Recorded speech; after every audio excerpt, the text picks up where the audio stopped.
I'm not the kind of person who posts on Reddit about "you won't believe what happened" stories. I'm the friend in the group chat who sends a blurry photo of a sunset and a gas station burrito and then forgets to answer for 2 days. I like quiet roads. I like the feeling of rolling into a town I've never heard of, grabbing coffee from a place with a hand-lettered sign, and figuring out where to sleep once the light starts going pink. That used to be my personality, if you can call it that. Open road, easy playlists, windows cracked. Don't overthink it. I still drive, but now I have a little rule book wedged into the glove compartment. I didn't write it down until after everything that happened, but the rules are exactly the ones I follow. They're not superstitions. They're not quirky road trip hacks. They're the only reason I'm typing this and not rotting in a ditch somewhere off a county road that doesn't appear on Google Maps. I'll tell you the story. If it starts sounding like a campfire tale, remember that any good campfire tale starts with people who thought they were too smart to be scared. This was 2 summers ago, end of August. I was heading from my place to visit my sister in another state. It's a 12-hour drive if you push it, but I planned to take 2 days, stop whenever. I had the car checked the day before. Fresh oil, brakes fine, tires fine. I even bought a new phone mount because the old one made my map screen vibrate like a bee was trapped under it. The weather was clear. I left on a Wednesday afternoon because traffic would be lighter. I told my sister I'd be there Friday morning at the latest. "Send me your location," she said, and I promised I would. I meant it too. But once the highway spilled out into a flat ribbon of cornfields and sky, I forgot I'd said that. The first few hours were easy. Exit signs, farm stands, a stretch where the road runs straight and slightly uphill and you feel like you're driving into the sky. I put on a podcast about a guy who hunts for rare mushrooms. I ate road trip grapes, which is what I call grapes that you buy from a gas station cooler, even though you'd never normally trust gas station fruit. Around sunset, I cut off the interstate to follow a scenic route the podcast guy had mentioned in an episode. One of those 2-lane highways with a bunch of historic mile markers and an old railroad track running parallel. I figured I'd sleep at a motel in a bigger town down the line. I didn't have a reservation. That was another part of the old me. I trusted that a cheap bed would materialize. About half an hour after I turned onto the scenic route, I passed a rest area where the vending machines glowed like aquariums and a custodian was spraying the bathroom floor. There was a hand-painted sign at the exit ramp for Cynthia's Diner, with a little drawn coffee cup and a pie slice that looked more enthusiastic than edible. It felt like a good omen.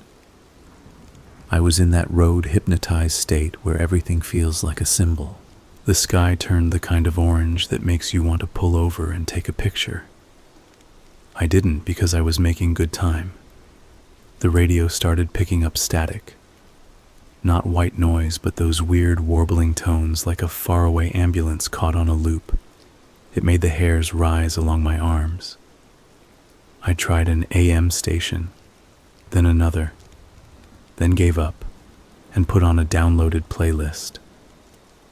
The first thing I can point to from that night was the detour sign. It was one of those bright orange diamond signs on a sawhorse. Detour ahead, with an arrow pointing left. There was a road crew truck pulled a little off the shoulder, hazard lights blinking. No one was standing outside. Cones funneled us into the left turn. Us meaning me in a black pickup that had been pacing me for a few miles. The pickup had those 2 bright headlights that make your mirror look like daylight. I turned left, like the sign said, and the pickup turned with me. The new road was narrower, not bad, but no median. and it sank into a shallow valley lined with trees I couldn't name in the dusk. The sun dropped fast. My dashboard clock read 8:07. I was maybe 40 minutes from the bigger town where I wanted to sleep. No cell service because of course, but the blue line on my map stayed solid because the route was downloaded. The blue dot crept along. I exhaled. Fine. A few minutes later I saw a second detour sign. Same kind, same orange, same arrow. It directed us right this time, off the narrow road and onto an even narrower one. The pickup turned too.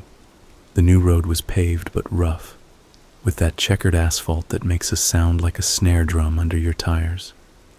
The map recalculated. The blue line was still okay.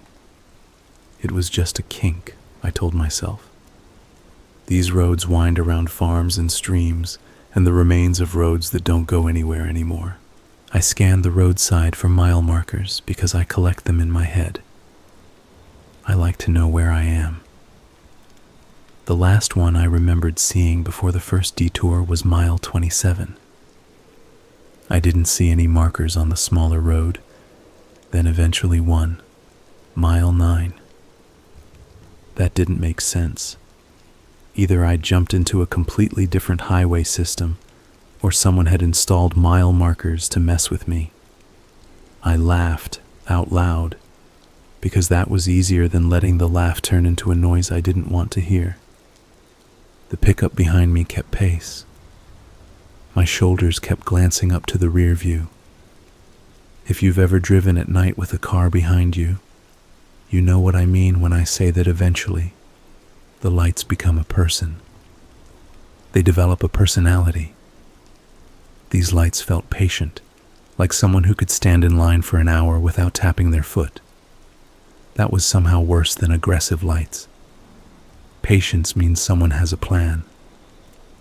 I finally saw the next sign for Cynthia's Diner, but it looked wrong.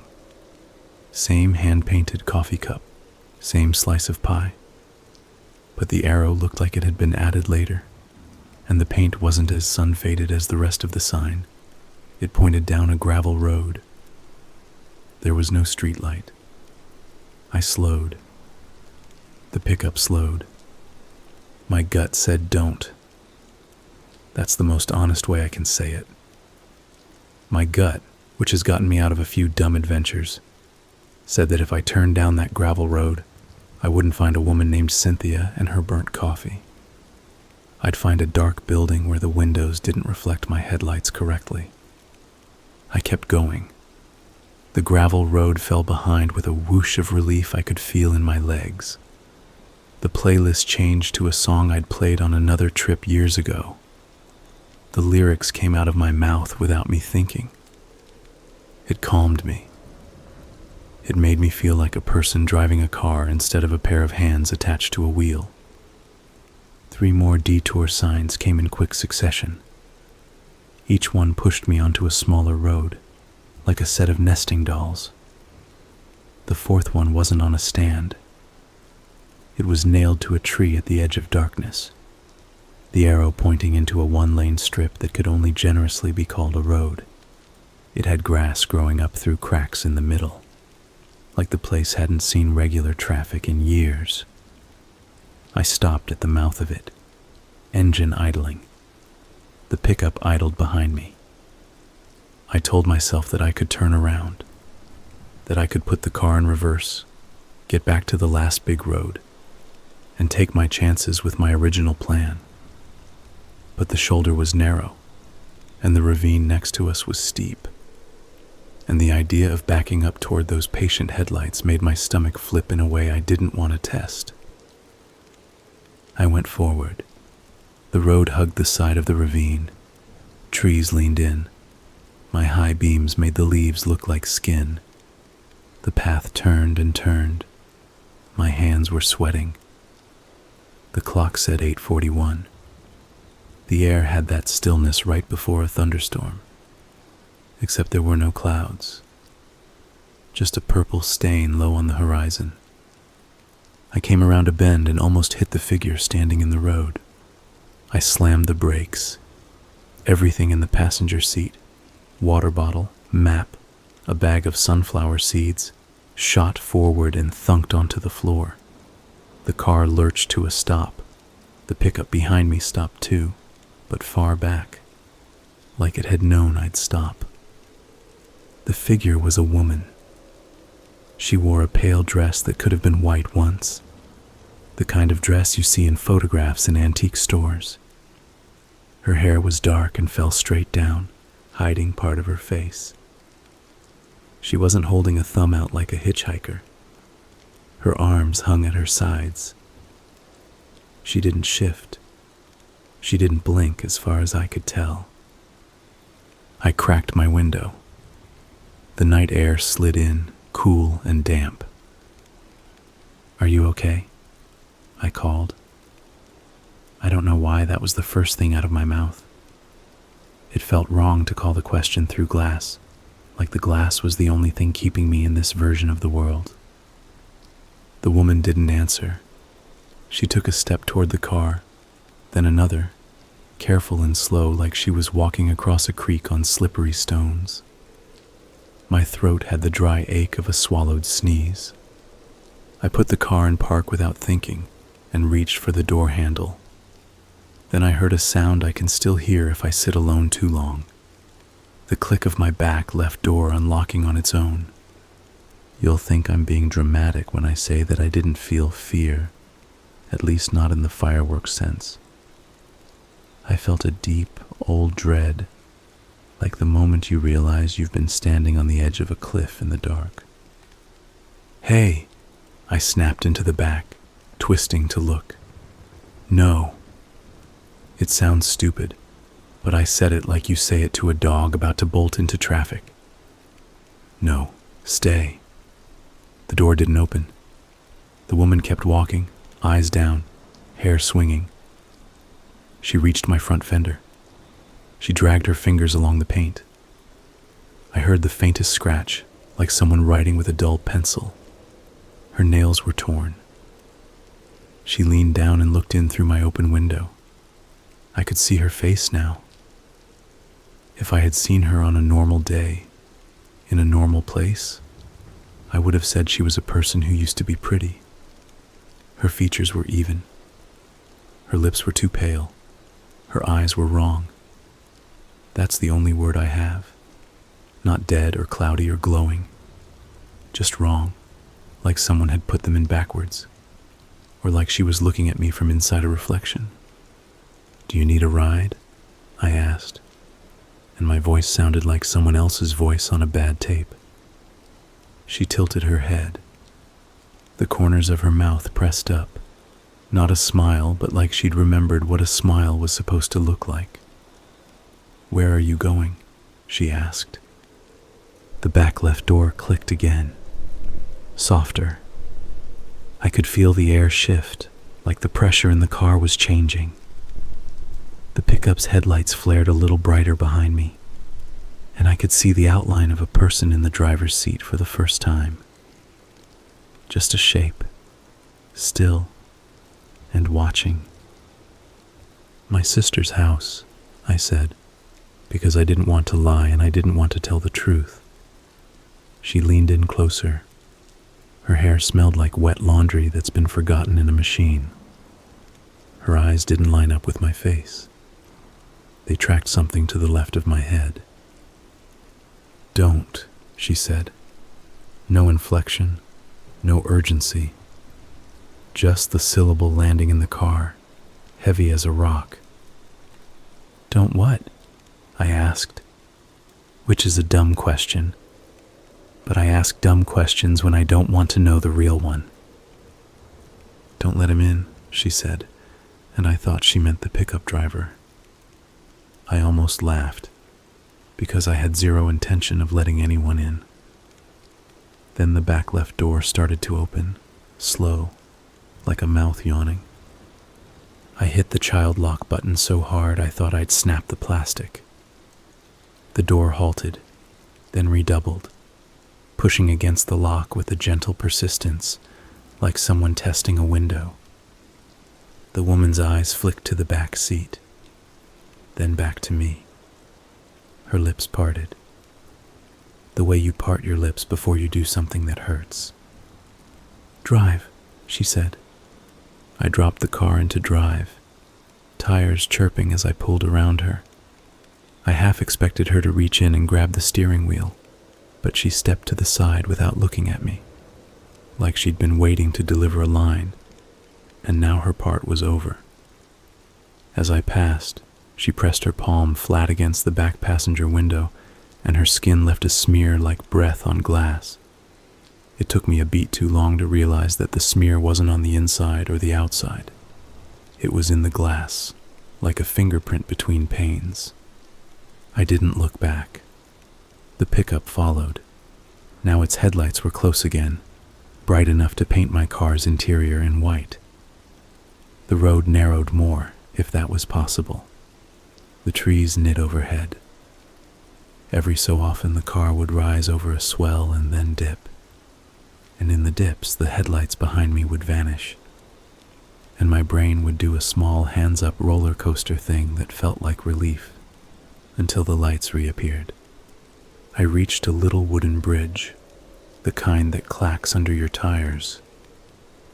There was a sign at the far end that said, "Bridge 2 tons," with a bullet hole through the 2. I went over it slow enough to feel the car breathing. On the other side, the road curved up, and then, in the hollow, there was a cluster of buildings. Calling it a town would be generous. It was a crossroads with a gas station, a general store that might have been a coffee shop 5 years ago, and a motel with a neon sign that said VAC NCY because the A was dead. The gas station had one pump and an old metal price sign that still used numbers you could hook in with a long pole. The general store had a Coke machine humming like a throat clearing. The motel had a tiny office with a bell on the counter and a scattering of tourist brochures for attractions that proved, at best, that these roads had once gone somewhere people wanted to go. I pulled into the gas station on autopilot, like I could outrun whatever was happening by doing something normal. The pickup pulled in too, 2 pumps over. My stomach felt like I'd swallowed bees. The gas station door opened with a lurch. The bell over it made a noise like someone exhaling. Inside, it smelled like warm sugar and cleaning solvent. The counter had an ashtray without any cigarettes in it, just the tarred cinders left behind by a million taps. The man behind the counter had a rag in his hand that I'm not convinced had ever absorbed anything. He looked up like he'd heard me coming for a long time. "Evening," he said. "Evening," I said back, because that's how you say it there. "Can I get 20 on 2? I had pulled up to the second pump out of habit, even though one probably worked and the other was for decoration.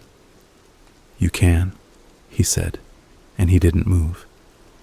He had a face like an old photo, too sharp around the eyes and blurry around the mouth. There was a TIG-welded patch on his name tag where a name had once been. It now just said station in crooked letters. "If you're going west," he added, like we were continuing a conversation we'd started last week, "don't take the Vesper Road." "Okay," I said, as if that was a normal instruction. Like, "Make sure to close the freezer door tight." "Don't take the Vesper Road," he repeated, and dropped the rag on the counter with a patience I recognized from those headlights.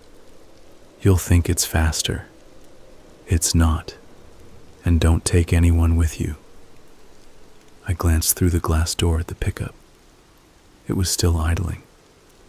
I could see the outline of the driver more clearly now. He wore a hat. His hands were on the wheel, but not at 10 and 2. They were lower, the way you hold a wheel when you've been driving a long time and your shoulders ache. "I wasn't planning on picking anyone up," I said, too bright, too friendly. "Thanks for the heads up about Vesper." The man looked past me at something that wasn't there. "You see a woman in white. Tell her Marv says sorry," he said. Not like a joke, not like he expected me to carry a message. Then his eyes found me again, and in that second he looked so tired that I felt a bone-deep pity, the kind that thinks it can lift a person up by wanting to. "I should get gas," I said, because I needed the world to be simple. He didn't nod. He didn't move. He said, "Don't go west," a third time, and then finally reached for the register drawer and opened it like he was testing if the mechanism would still obey him. Outside, the air felt 10 degrees cooler. The pump wheezed like it was waking up. The first gallon went in with a hiccup, the second with a sigh. I kept my back to the pickup but couldn't help a glance. The driver's door opened. A man unfolded from the seat. He was taller than I expected. The hat was one of those caps with a curved bill that old men and baseball coaches wear. He closed the door without looking over. He stood. He didn't come toward me. He just watched the numbers on his pump tick upward, even though he hadn't swiped a card or lifted a nozzle. Something knocked inside my trunk. It wasn't a bang. It was a single polite knock, like a delivery person who doesn't want to wake a baby. I froze. The pump handle clicked off. My hands went to it, to the safety of doing a task. I put the cap back on, turned it until it clicked again, and tried very hard to believe in the ceiling sound. The trunk knock didn't repeat. Across the lot, the man in the pickup tilted his head like he was listening to a song that only he could hear. I didn't go inside for a receipt.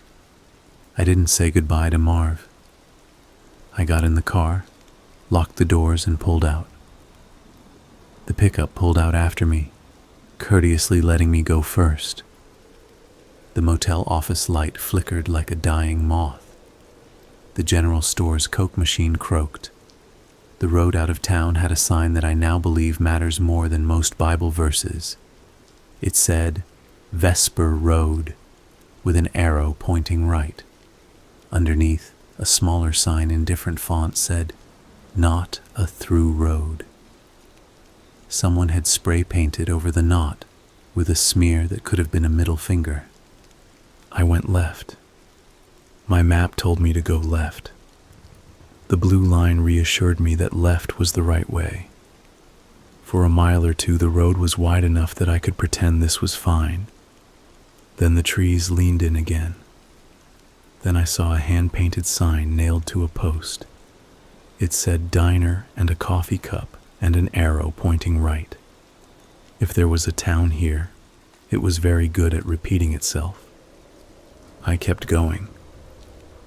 My headlights picked up a deer at the edge of the ditch, eyes like coins. It didn't bolt. It didn't twitch. It tracked my car with its face, not its head, like whatever meaty part of it did movement had been switched off. I passed and checked my rear view out of instinct. In the mirror, there was no deer. There was the pickup and a stretch of road and darkness. My stomach gave that roller coaster drop again. I didn't look back a second time. The road climbed a little. There was a clearing with 2 old trucks rusting into the earth and a barn that had collapsed like a tent after the center pole fell. I saw something across that clearing that made my brain feel like someone had poured cold milk into it. It was my car. Or a car that looked exactly like mine. Same make, same dent in the back bumper where I'd clipped a short metal post at a grocery store years back. It sat half in the shadow of the barn, half in the moonlight, as if it had been parked there a long time and had learned to expect light in pieces. The shape in the driver's seat looked like me from this distance. The shape in the passenger seat looked like someone in pale clothes slumped forward, hair hiding their face. I did not stop. I did not speed up. I kept my hands steady on the wheel. The pickup's lights weren't too close, weren't too far. I drove. If you've ever been truly lost on back roads, you know the way time stops being a helpful measure. It wasn't that I drove for hours. It was that minutes became an object I couldn't hold without dropping. I came to another small bridge. The sign said bridge 2 tons again, same bullet hole. I drove across. On the far side was a cluster of buildings. The gas station, the general store, the motel with Vassy NCY, the Coke machine still humming. The exact same layout, like a copy-paste job. The only difference was a hand-lettered sign in the gas station window that said cash only. I pulled in because I didn't know what else to do. The same bell exhaled. The same not-a-name-tag man looked up, rag in hand. He looked genuinely surprised, like he'd turned around to find the ocean in the cereal aisle. "You," he said, and now that he was looking at me like a person, I could see that he was missing a small piece of his left ear. The skin there was shiny, like old burn scar. "You can't be here yet." "I was just here," I said. "Like 10 minutes ago." His eyebrows pinched. A muscle in his jaw twitched, the kind of twitch that happens when you've decided not to yell. "Then you didn't listen." "I told you, don't go west. The Vesper Road doesn't let people pass. It keeps what it wants." "This is ridiculous," I said, and heard the thin edge of a laugh in my voice. "I'm not trying to go west. I'm just trying to go through." "That's what they all say," he said, and that tiredness washed over his face again. He looked like a man who'd been left in a chair too long. Sometimes it keeps pieces. Sometimes it makes copies. Sometimes it lets people come back wrong and wears them like jackets for a while. You'll want to take the Vesper because you're thinking you need to get to where you're going more than you need to live to get there. But you need to live to get there. The pickup idled at the pump. Steam curled from its tailpipe even though it was late August. The driver hadn't gotten out. The windows were dark, like night lived inside that cab and didn't want to leave. "What do I do?" I asked. Because what else do you say to a man who seems to know the story you're in? Marv, if that was his name, pressed both hands flat on the counter. "You leave your car. You walk back the way you came until your feet hurt in a way you recognize. You don't look behind you, no matter what you hear, and you don't take the Vesper." "What about my car?" It was the dumbest priority I've ever had, but it felt like admitting that the car didn't matter was the same as admitting I didn't either. He looked toward the road. "Sometimes they follow on their own if you don't look. Sometimes you never find them again. Sometimes you find them later and wish you hadn't." Behind me, the door creaked. The bell exhaled. The air moved like someone had entered. I didn't turn around. A smell came with it, the wet laundry smell and something older, like river mud. The hair on the back of my neck stood up so fast my scalp hurt. A voice said my name, my actual name, not the one on my card, and said it not like a call, but like a test of whether the voice could still make the shape of it. I didn't turn. I grabbed a bottle of water from the cooler and put a 5 on the counter with hands that pretended they weren't shaking. "Keep the change," I said. And if I ever needed proof that I was still me then, it was that I made a dad joke tone at that exact moment. Marv didn't take the bill. He lifted his chin a fraction, like raising it too much would break his neck. "Don't look," he said, barely above a breath. "You'll know when to run." Like everything else that night, the moment stretched and stretched until it felt like time was taffy. The thing behind me, The woman in the dress, I assumed, shifted her weight. The sound of her foot on the linoleum was wrong. There was a weight to it and also an emptiness, like when you set a glass down and realize it's plastic. The pickup horn blasted, a long wail that felt like a throat clearing. The thing behind me made a sound like a dog growling too low to hear, the sound that lives in your bones, not your ears. It moved toward the door. The bell exhaled again. "Now," Marv said, and his voice cracked. I ran. I wish I had a noble version. Calm strides, a steady tempo. No, I bolted like a rabbit, straight line to the road, not looking at my car, not looking at the pickup, not looking at the motel's VACNCY sign. The night swallowed me after 3 streetlight lengths. My sneakers slapped the asphalt. My breath pushed past my teeth in white noise. The trees accepted me in the way trees do, indifferently. At first there were footsteps behind me. That's a sentence I'm writing with my hands numb, because remembering it chills me. The footsteps were wrong. They were the sound of steps laid over another sound, like 2 recordings played at once. One was the sound of a person running in a dress, that heavy swoop of fabric, the tap of shoe or bare foot. The other was the sound of something crawling fast and close to the ground, a scrabble like nails on stone. Both sounds kept perfect pace with each other, because both were coming from the same place. I didn't look. That's the only thing I did right.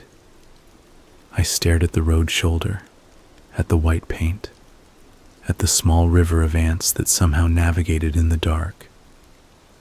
I thought of my sister's face when I told her I was coming. I thought of the way my mom taught me to run with my arms loose so I wouldn't get a stitch. I counted backwards from 100, because a coach had once told me that counting backwards keeps panic from stacking up too fast. When I hit 47, the footsteps stopped. The night pulled taut like a string on a bow. I kept running. I reached the wooden bridge, or a wooden bridge. I crossed it without letting my feet hit the slats in a rhythm that felt like an invitation. On the other side, I saw a sign for Vesper Road pointing into a dark right turn. I went left. I ran until my lungs felt like rust, until my hips stabbed, until the moon slipped behind a cloud and the road became a gray stripe in a darker gray. Then I heard a sound that made me cry as much as it made me laugh, the faint thump of my own car doors unlocking. I slowed. I didn't turn. I held up the key fob above my shoulder like an offering and clicked, lock, unlock, lock. The answering chirp was the sweetest sound I've ever heard. I could hear the car idling behind me now.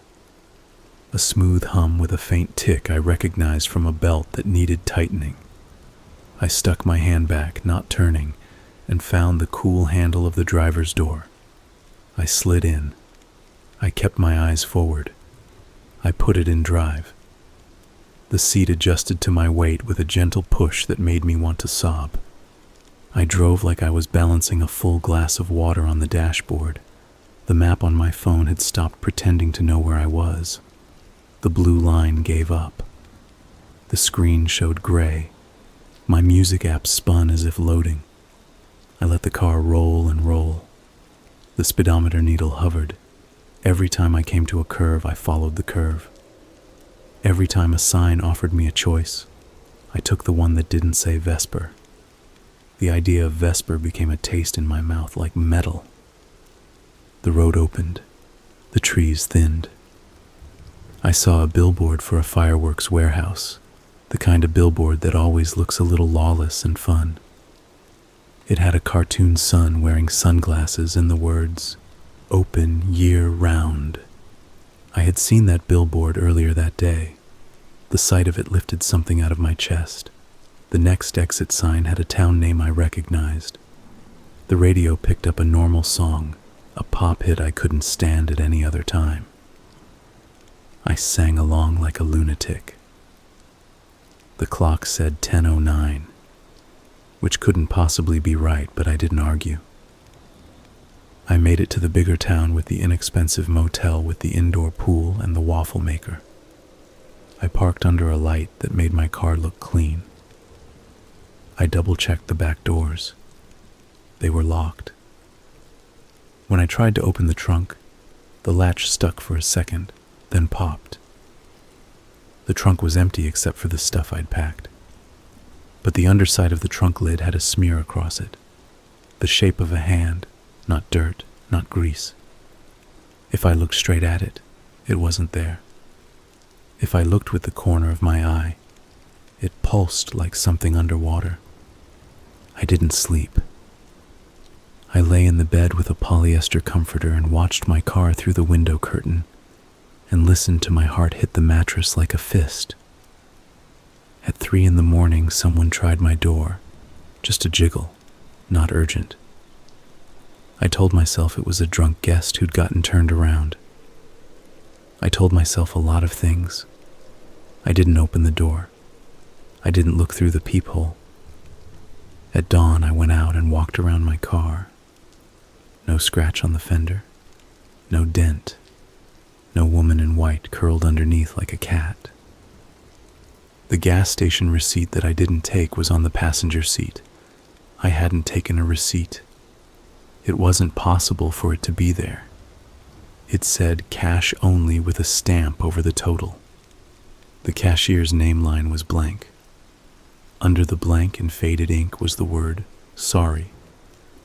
I drove the normal interstate the rest of the way to my sister's, like a good citizen. I got stuck behind 2 semis that had decided to be best friends and drive side by side for 10 miles.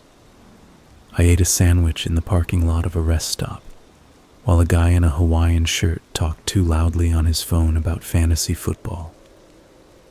I wanted to kiss the asphalt for being real. My sister hugged me so hard my ribs popped and then stood back, hands on my shoulders, with her face crumpling in that way she does when she's deciding whether to tell me to cut my hair. "You look weird," she said, which was exactly the right thing to say. I told her I was tired.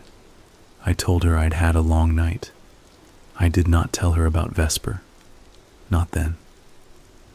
Later I told her a version with the volume turned down.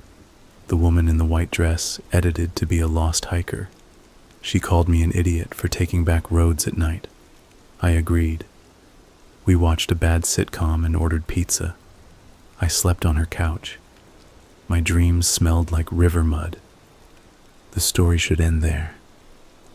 It doesn't. A week later, when I was packing to leave, I found a folded piece of paper in my backpack that I hadn't put there. It was a page torn from a gas station receipt roll, thin and waxy. In neat printed letters it said, "Don't let him in." On the back, written sloppier, as if the writer's hand had been shaking, it said, "Tell Cynthia what you told me. Tell her I tried. Tell her I'm still here." I didn't know who Cynthia was, not really. A diner sign, a drawing of a coffee cup. I showed the note to my sister. She looked at it like it was a prank.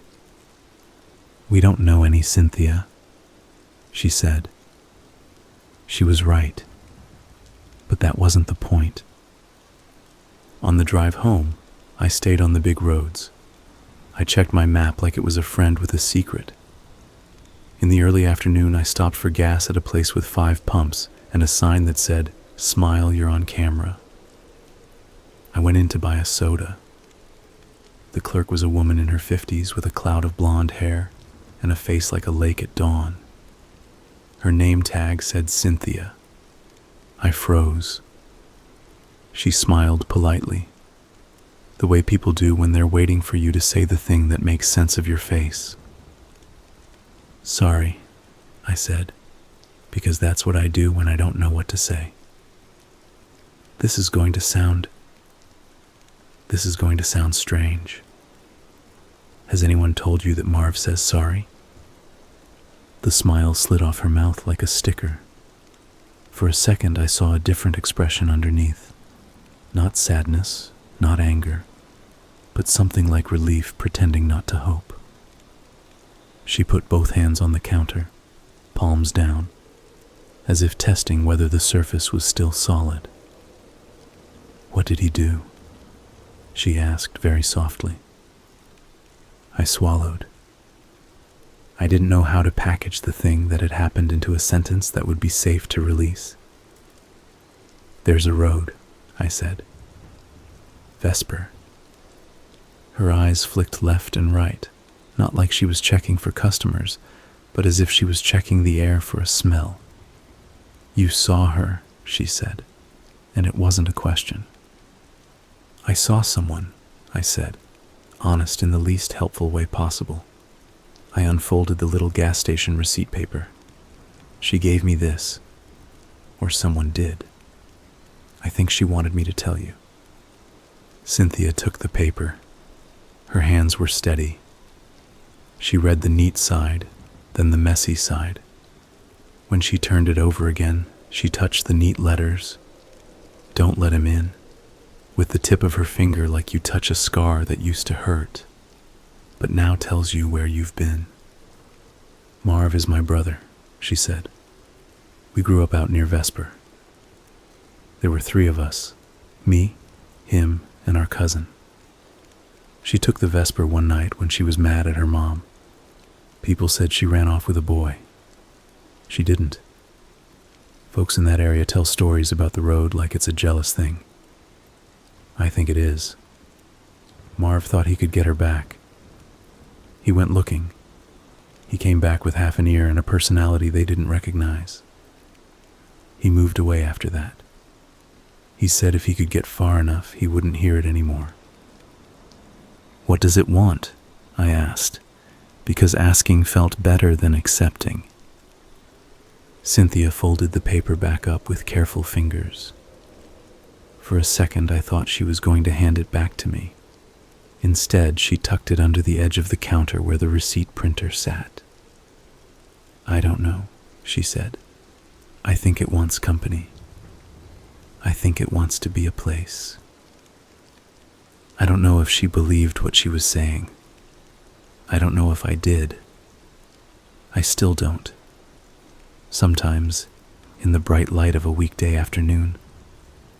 But that night, back in my own bed with my car keys on the dresser, I dreamed of standing on the shoulder of a road that wanted to be a person, and of a person who wanted to be a road, and of the thin seam between those wants. Life resumed, the way it does. I went back to my normal. But normal had seams now. My phone would sometimes unlock itself on the passenger seat when I was driving, like an invisible hand had brushed it. Songs from high school would play without being in the playlist. Once my car doors locked 3 times in quick succession at a red light, and then unlocked again, and the woman in the Subaru next to me raised her eyebrows like I'd been showing off.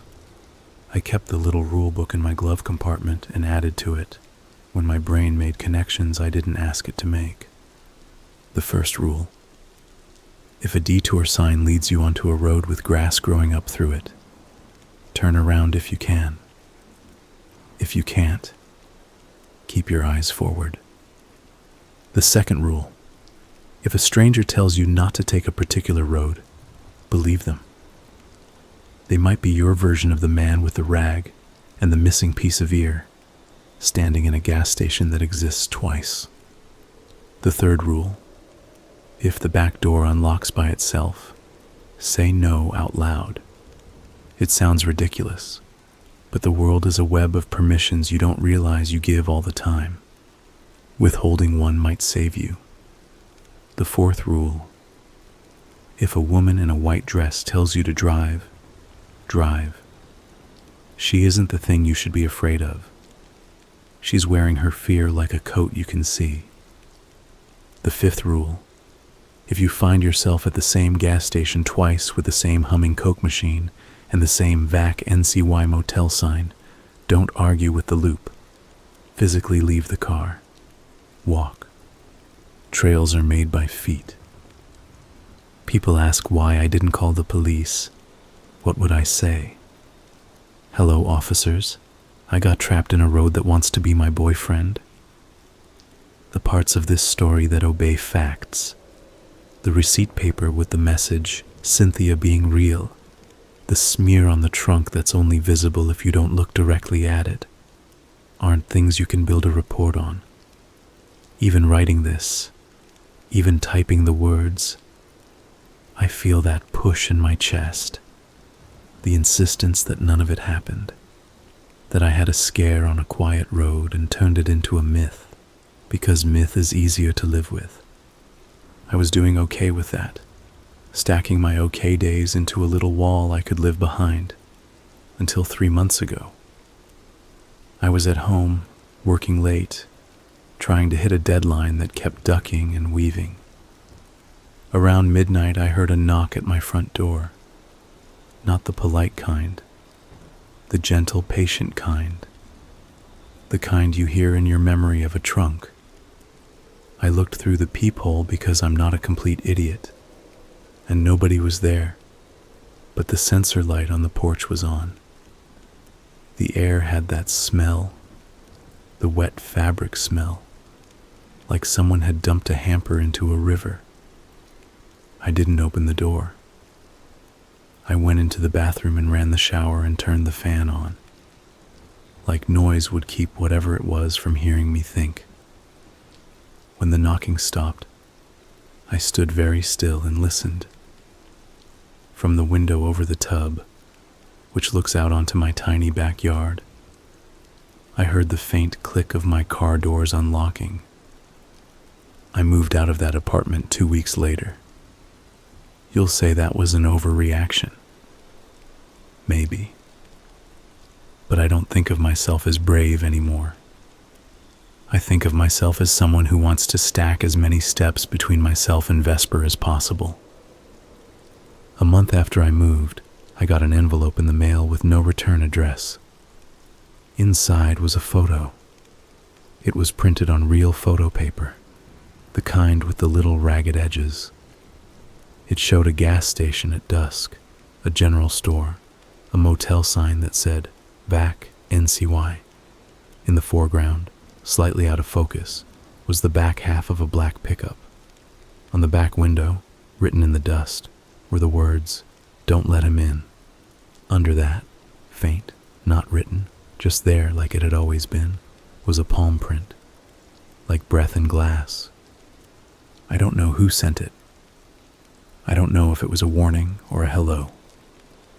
I do know this. If you are ever on a road and the world starts to repeat itself, don't assume it's your brain shorting out. The world repeats itself all the time.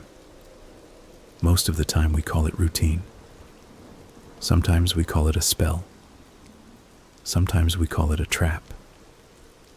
If a road wants you, it will make itself normal, so you don't want to leave. It will give you a diner with a hand-painted sign, and a man who looks tired, and a pickup with patient headlights, and a woman whose eyes don't quite line up. It will give you company. It will lend you belief. I'm not telling you to be afraid of night roads. I still drive them. I'm telling you to be as careful with roads as you are with people. They have moods. They have appetites. They have long memories and a long reach. When you feel the urge to take a shortcut because you think getting somewhere on time matters more than anything else, ask yourself what you're willing to trade. If you see a sign for Vesper, keep going. If you hear a knock from your trunk, do not open it until morning. If your car unlocks by itself in the middle of the night, click lock, unlock, lock, and say out loud, no. If you find yourself at a crossroads where the same coffee cup sign points down a gravel road with no light at the end, don't tell yourself that the universe rewards curiosity. The universe doesn't reward anything. It watches.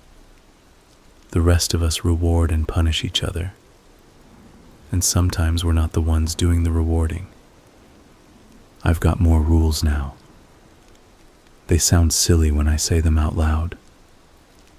Don't stop at a rest area where the vending machines glow too bright. Don't take the bridge with the same bullet hole twice. Don't wave at your reflection in a dark window.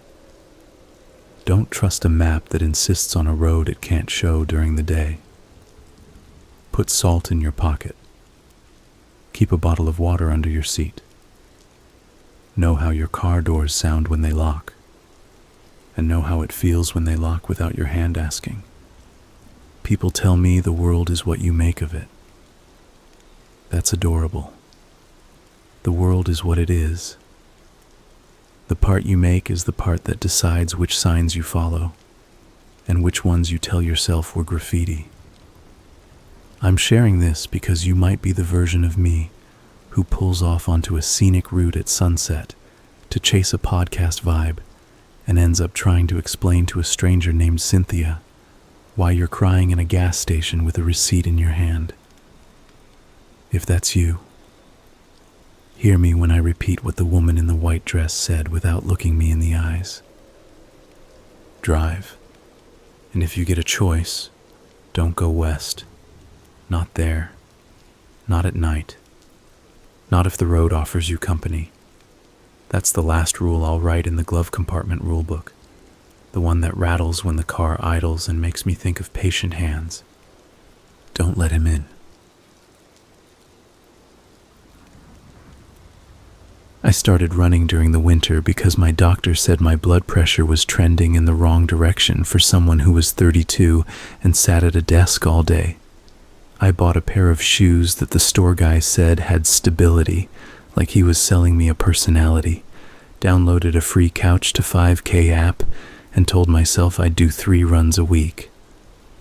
The neighborhood I live in is quiet after 8 p.m., a mix of old houses with porches that look like they should hold lemonade and rental duplexes with recycling bins always half out into the street. I work late a lot, so most nights I laced up around 9:30 and jogged a flat loop, 2 blocks down Maple, left on 3rd, left on Birch, left on Oak, and back up Maple. It's about 2 miles if you don't cheat. The first time I felt watched, I chalked it up to starting something new and being out in the dark. It was a Tuesday. The air had that January thing where it smells like metal. Streetlights made cones on the sidewalk, and between those cones was a not quite dark that felt like it was willing to be anything if I kept looking at it. Around the halfway point, on Birch, there's a little park with one sad swing. I was running past it, and I heard footfalls that didn't match mine. It's amazing how fast your brain can measure that. I slowed down. The other footsteps slowed too. I stopped. I expected the sound to keep going and pass me, proving I was being dramatic. It didn't. I turned around and the sidewalk behind me was empty. There was a parked car that had a thin breath on its windshield, and the smell of someone's wood stove hanging in the air. I told myself there had been a leaf in my laces slapping the ground. I tied my shoes tighter and kept going. On Friday, I ran a little earlier because I'd promised my friend Evan I'd meet him for a late beer. The sun was just sliding out of the sky. There were dog walkers and a kid on a scooter wearing a helmet he clearly hated. I felt safer with an audience. On 3rd, a guy came out of the convenience store with a bag of chips and held the door for a woman balancing a 12-pack and a toddler. Normal life. I turned left on Birch and saw a man standing under a streetlight with his hands in his pockets. He had a hood up. That's normal in January. He wasn't looking at me. He was looking at the ground, like he was waiting for a dog that had wandered off. I ran past him and nodded because I'm one of those people who nod. He didn't nod back. He lifted his head just enough that I could see the lower half of his face. No beard. A mouth that looked like it hadn't decided whether to smile or not. Then I was past him, and it was just another person on a sidewalk who did not owe me anything. I saw him again on Monday. Same block, different light. He stood in the shadow between two cones of yellow, hands in pockets, hood up. I told myself it was a neighbor. People stand on sidewalks. He didn't look at me. He didn't not look at me. He had the posture of someone listening to a conversation happening inside a house. I decided to switch my loop. I told myself it was only because I wanted a hill. I went down Oak instead, and then cut along a back lane I never use because it floods when it rains. Halfway down the lane, I realized I had done something dumb. I had traded light for the empty stretch behind garages, where motion lights have all different personalities and fences have broken slats that are perfectly aligned with human eyes. I sped up. I was absurdly aware of my ponytail hitting my neck. When I came out onto Maple, the relief was a physical thing like stepping out of a pool. The app on my phone chirped to tell me I had 1 minute left to run. The voice is cheerful in a way that would be nice if it belonged to a person. I finished in front of my building, walked a minute, stretched my calves against the curb, and then went up. My hallway smelled like someone's curry, which is one of the best smells a hallway can have. In the shower, I tried to figure out how to say what I felt without sounding stupid. It came down to, I didn't like that the same man was in the same place 2 runs in a row. That doesn't sound like anything unless it happens to you. I texted Evan and said, "You know the park on Birch? There's a guy who stands there every time I run." Evan sent back 4 knife emojis and then, "Want company? I'll bike next to you and heckle your form." I told him I was fine. I was fine. That's the refrain you use when you're trying to convince the part of you that knows you aren't. Wednesday, I brought my little pepper spray. I own it because a coworker gave it to all the women in the office after a thing happened near the train station last summer. It had lived in the bottom of my bag with lint and a hair tie, and I pulled it out and checked the safety tab. It made me feel brave and dumb at the same time. I put on a bright reflective vest because that's what runners do when they want cars to notice them. It also makes you feel like a target in a carnival game. I took my usual loop. On 3rd, the convenience store guy swept salt off his stoop. He always looks like he's about to tell you a joke. I waved. He waved back. On Birch, the swing moved a little from wind, maybe. The man was there again. No hood this time. A knit cap pulled low. Hands in pockets. He was angled toward the street like he was waiting for a ride that was late. As I approached, his head turned just enough that I could see one eye. It glinted in the way human eyes do when there's not much light. He made a motion that could have been a nod, or could have been the beginning of anything.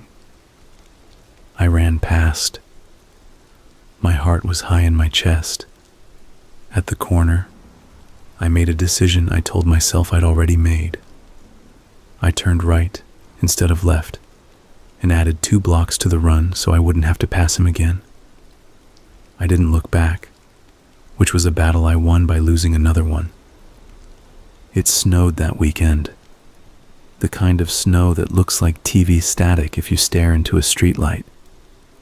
I ran on Saturday morning instead of night because I wanted to see my breath in the air and feel like I was part of something clean. Runners love talking about surfaces, like they're sommeliers. Good snow has squeak, bad snow has glass. This was squeak. Adults walked dogs, kids dragged sleds that weren't doing anything yet.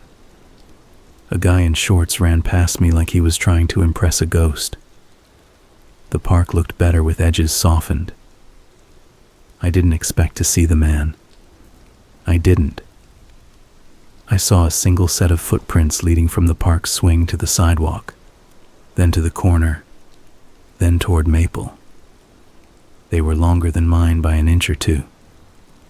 I put my foot next to one like a scientist, and then felt foolish and moved on. Saturday night, I couldn't sleep. At 11:30, I put on boots and a coat over pajamas and went down and swept our building's steps because it seemed like a good thing to do with the extra energy. The city plows had been through, but they always leave a stripe that turns to a curb of ice. While I was chopping at it with a shovel, a shape moved at the end of the block. It was just a person walking. No hood, no cap. The snow made everyone look slow and important. The person passed under the streetlight and looked at me, and I felt the weird electric shock of recognizing someone you don't know. It was the man from Birch. Up close, he looked younger than I had thought. Mid-30s maybe. Pale in the way people who work nights get, with a thin mouth like he kept losing track of whether it was supposed to frown. He looked at me like I was a fact in a book he had read. Then he kept going. I watched him until he turned at the corner and disappeared behind a truck with a plow attached like a grin. I told myself that was proof he was just a neighbor. Everyone is somebody to somebody. Sunday afternoon, I ran by the river path because it gets plowed and you can see other people for a long time, which is morale. The path goes under a bridge where pigeons like to stand and discuss things. There were 3 groups of runners, 2 in matching neon. I tucked in behind a couple, not close, just enough to feel like I was in the same current. After a mile, I let them go and doubled back. Around the bend where the chain link fence bulges out around a tree that refused to move, I saw a figure ahead standing on the grass off the path facing the river. He wasn't dressed like a runner. He wore jeans and a gray jacket that hit mid-thigh and shoes that would hate the snow. He had his hands in his pockets and his head tilted down like he was reading a message from the ground. I slowed by reflex, then sped up. He didn't turn when I passed. He could have been anyone. A man watching ice flows. At the parking lot, when I took my gloves off to start the car, I noticed my phone had 13 missed calls, all from an unknown number with the same area code as mine. The little red dots looked like a rash. I put the phone face down on the passenger seat and drove home with the radio loud enough to make my ears ignore my own head. The calls stopped. Then the text started. You run late. You're consistent. I like that. The number wasn't saved in my contacts. I blocked it. It called back from 1 digit different. I blocked that.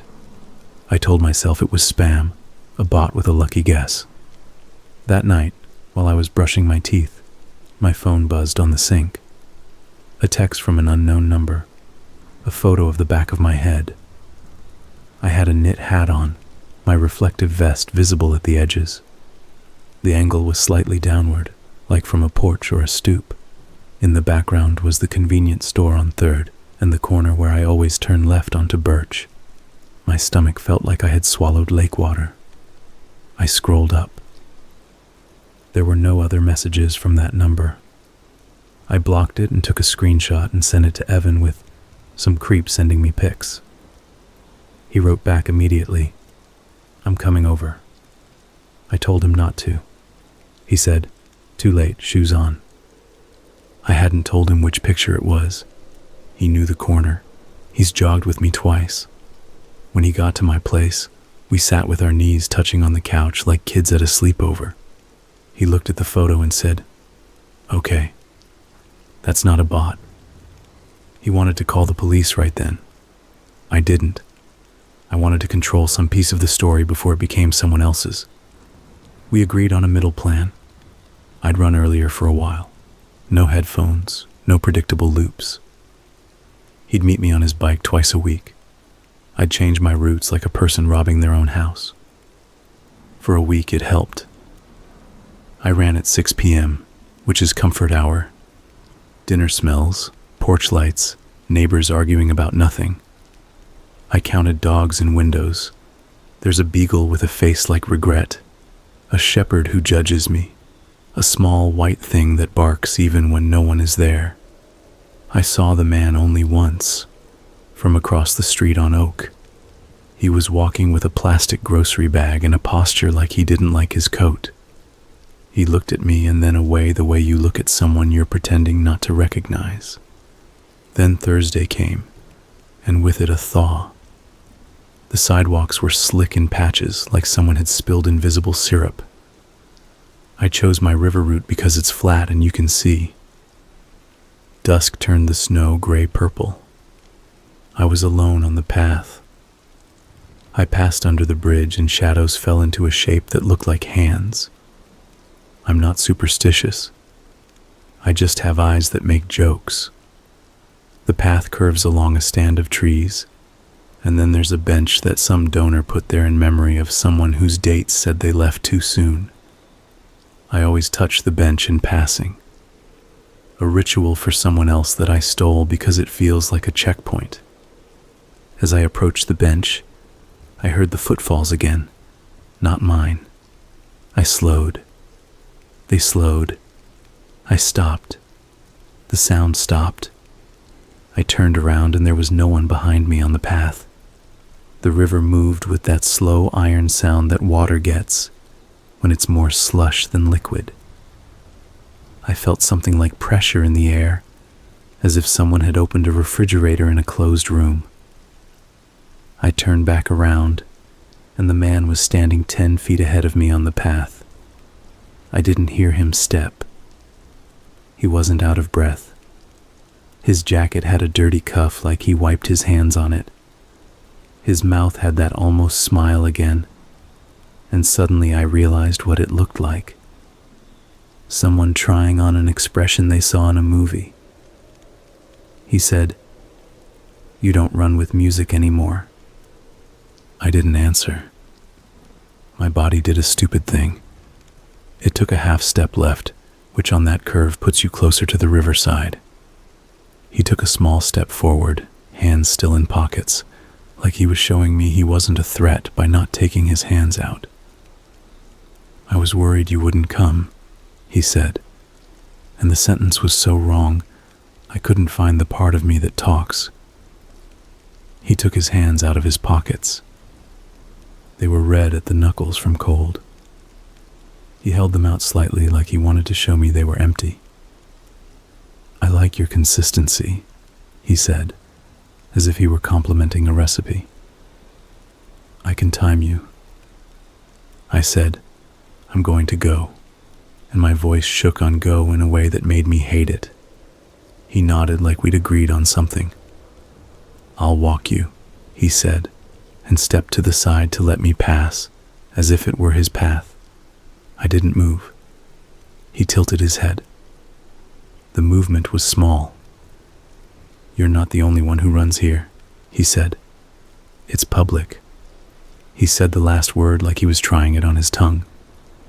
Then he smiled properly, and it didn't make him look friendlier. It made him look like a person pretending to remember how smiling works. I walked, not past him, backward like a cat, keeping him in my eyes. Then I turned and ran so fast I felt the old pull in my side I hadn't had since the first week. I heard footsteps behind me. They matched my speed. I cut off the path into the snow, because people always say don't run in a straight line if you're being followed like we're deer, and the other person is an arrow. My shoe slid. My knee hit hard. Pain shot to my hip. I rolled and pushed myself up and kept moving because every part of me thought if I stopped, the world would rearrange itself around a shape I didn't want to be in. On the plowed lot, I slipped again, and my palm tore skin on dirty ice, and I didn't feel it until later. I reached my car and got in and hit lock with both hands. He didn't bang on the window. He didn't appear in the rear view. He just wasn't in my eyes anymore. I sat there until the defrost had melted a clear hole in fog that got bigger as I stared at it. I did call the police that time. I went to the station and told a woman at the desk that a man had been following me on runs, had taken a picture, had spoken to me on the path. She asked for a description. I gave it as if describing a person didn't feel like tasting something sour. She asked if he had touched me. No, she asked if he had threatened me. He said he times me, I said, which sounded smaller out loud.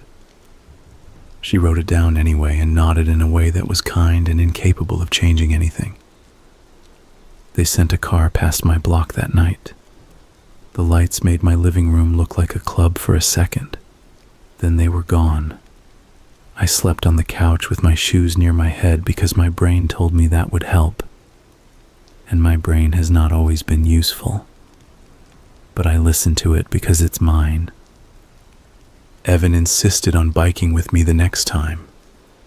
He wore a headlamp that made him look like a miner and had a light on the back of his seat that blinked like an irritated insect. We went at 6, then 5:30, then 5. The man didn't show up. The absence turned into a new edge. Evan talked the whole time about boring things on purpose. Work, his upstairs neighbor's violin, the thing his cat does with the blinds. On Friday, he had a late meeting, so I ran alone. I took Maple to 2nd to Noble, which is not a loop.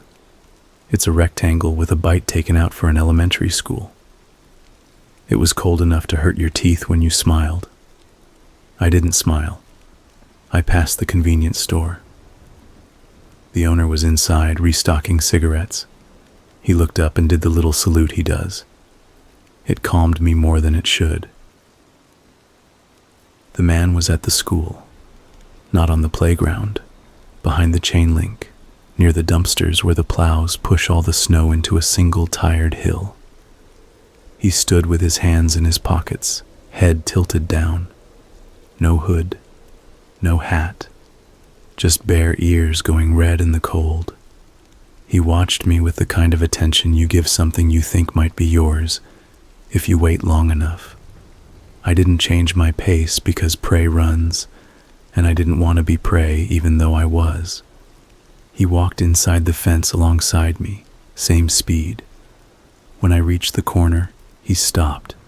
He put his hands on the fence like a child watching other kids. The fence made a small sound at the chain. He smiled again, and it looked wrong again, and I hated that he had infected smiling for me. I turned. He didn't. I didn't look back. I listened. No footsteps followed me. But in my head, I put them there anyway, a metronome to my breath.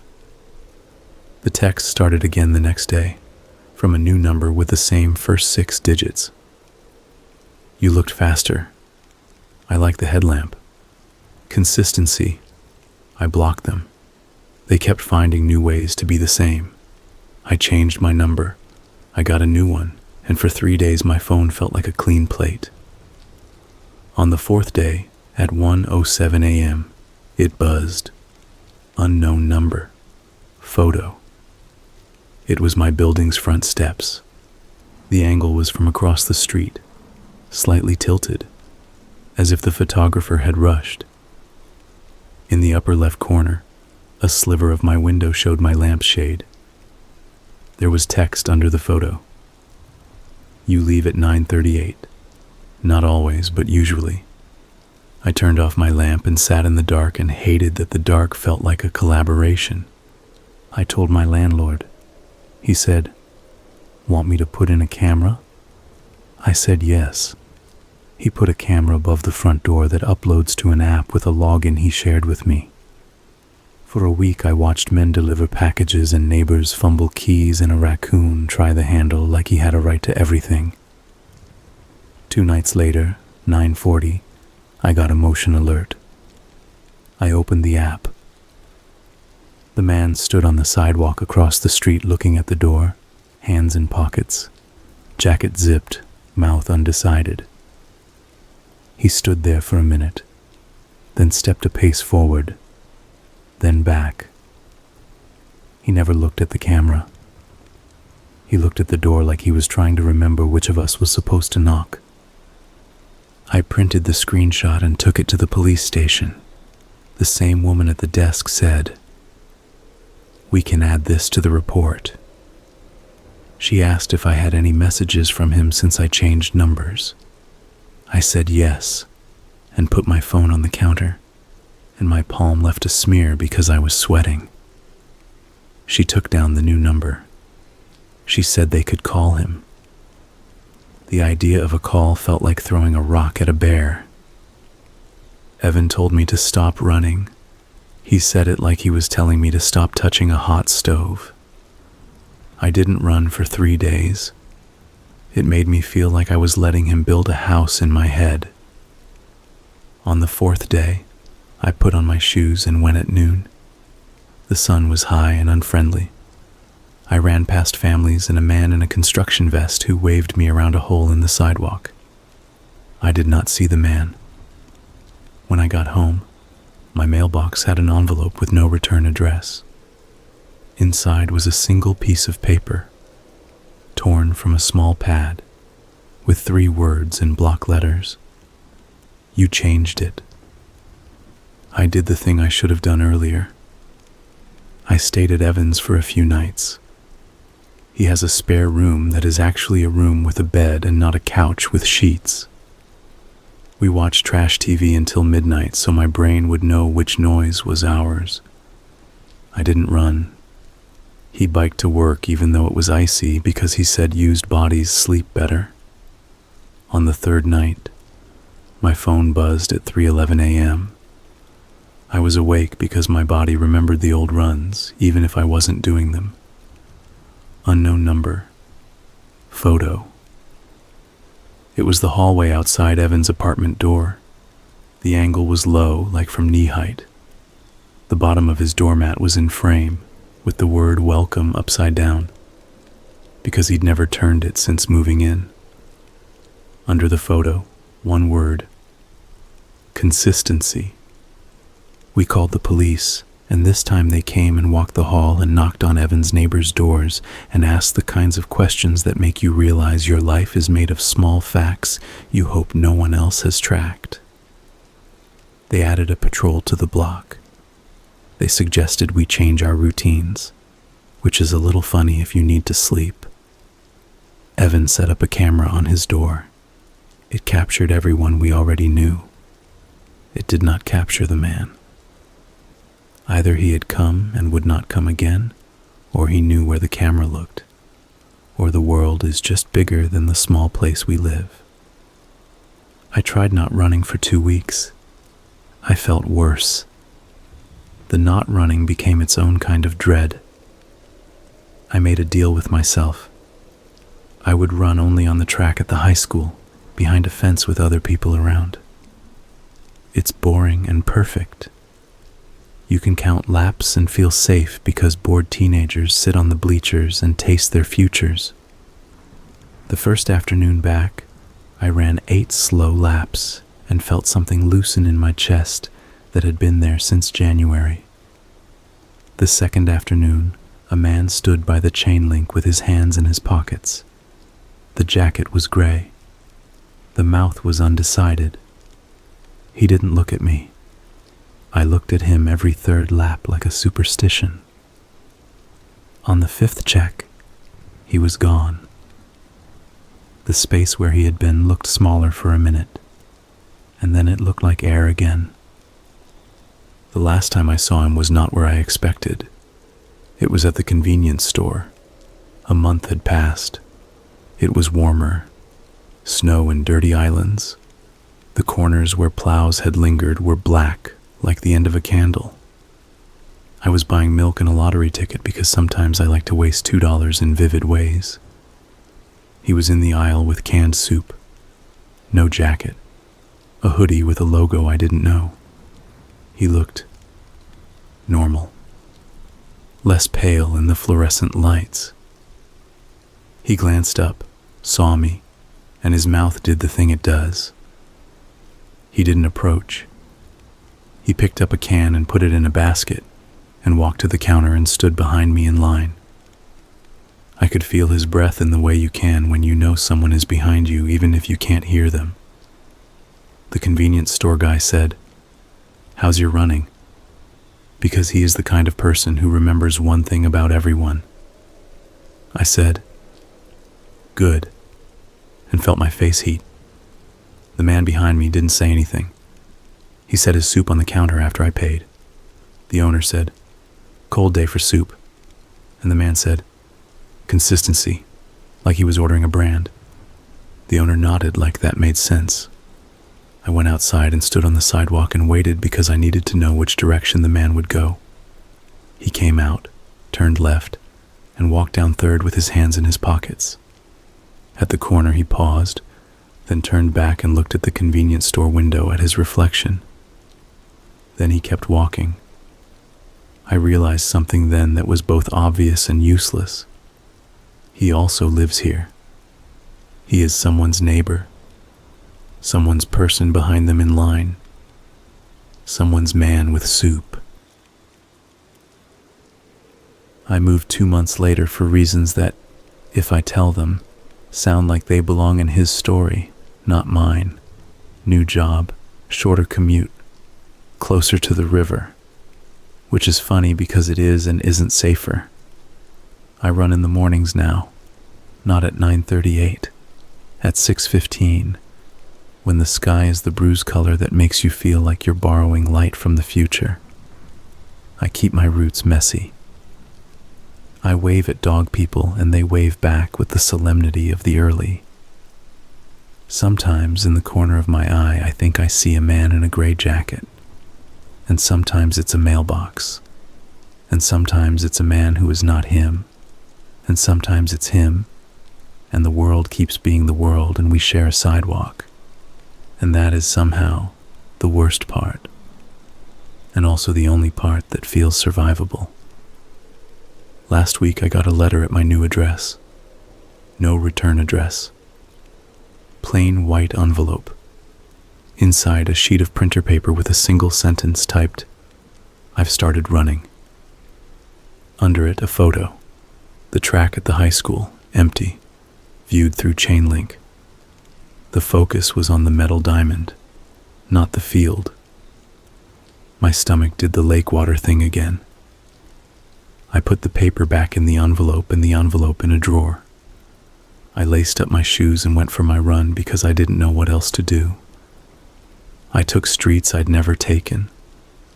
I got lost on purpose and then found my way home by looking for the water tower that has a dent teenagers swear is from a UFO. On Maple, New Maple, different town, same name. I passed a woman running with a stroller, and we did that runner nod that feels like a truce. A block later, I heard footsteps that weren't mine, and I made my body not flinch. The steps passed me, not behind, not beside. Past, a runner in a red jacket whose elbows flared too much. A guy whose form everyone has an opinion about on Reddit. He didn't look at me. He breathed like a person working. At the corner, a car honked twice, the courteous way. I waved without knowing who I was waving at. The sun came up in a strip that made the road look like a tongue depressor. I kept running. I didn't look at my watch. I didn't count my breath. I didn't decide between routes until the last second, which felt like taking my life away from someone else, one small decision at a time. Sometimes at night, when my apartment is quiet and the refrigerator decides to clear its throat, I get a text in my head from a number that isn't real. Consistency. I don't answer. I leave my phone face down and I sit with my shoes by the door, and I promise myself that if I stop running, it will be because I want to, not because someone else turned my route into a story they tell themselves. Then I sleep. Not deep, but enough. And when the alarm goes at 6, I turn it off, and I stand up and I put my hand on the door, and I listen. The hallway is empty. The street outside is the kind of quiet that doesn't ask you anything. I open the door and go out. And if there are footsteps that don't belong to me, I tell myself they belong to someone going somewhere that has nothing to do with me. And I run like I can outrun the part of this that wants to be a horror story, even though I know I am already in it, and the best I can do is choose how much of it belongs to me.